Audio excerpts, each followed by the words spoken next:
Finally Infinix তাদের এই hot 70 ফোনটাতে 8128 ভেরিয়েন্ট নিয়ে এসেছে। কিছুদিন আগে এটা লঞ্চ হয়েছিল, তখন কিন্তু এটা 4128 এবং 6128 এই দুইটা ভেরিয়েন্টে পাওয়া যাচ্ছিল, বাট এটা এখন 8128 ভেরিয়েন্টে পাওয়া যাচ্ছে।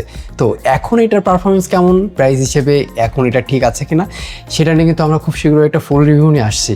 অ্যান্ড এইটাতে কিন্তু 6.78 ইঞ্চের একটা LCD IPS ডিসপ্লে প্রোভাইড করা হয়েছে, যেখান থেকে 120 হার্জ রিফ্রেশ রেট পাবেন, 700 নিটস পিক ব্রাইটনেস পাওয়া যাবে, যেটা আউটডোরে খুব বেশি একটা ভালো না আর কি। যাই হোক, চিপসেট হিসেবে G100 রয়েছে, যেটা কিন্তু টুকটাক গেমিংয়ের ক্ষেত্রে ভালোই পারফর্ম করে। 50 মেগাপিক্সেলের একটা ক্যামেরা আছে, যেটা দিনের আলোতে বা খুব লাইট থাকলে ভালো ছবি ভালো অফার করে, বাট লো লাইটে একটু কমই অফার করে আর কি, করেই না, কম টম অফার করে।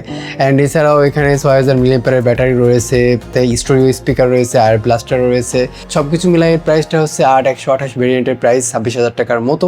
26,000 টাকা দিয়ে আপনারা একটা IPS ডিসপ্লে নেবেন, যেখানে ফুল HD নাই, যেখানে হচ্ছে আর কি নাই, এত কিছু নাইয়ের ভিড়ে আসলে ফোনটা কেনা এখন এসে ঠিক হবে কিনা এই মানে ঊর্ধ্বগতির বাজারে, সেটা নিয়ে খুব শীঘ্রই আমাদের একটা ভিডিও আসতেছে। চ্যানেলটিকে সাবস্ক্রাইব করে থাকুন ফর দ্য ফুল রিভিউ।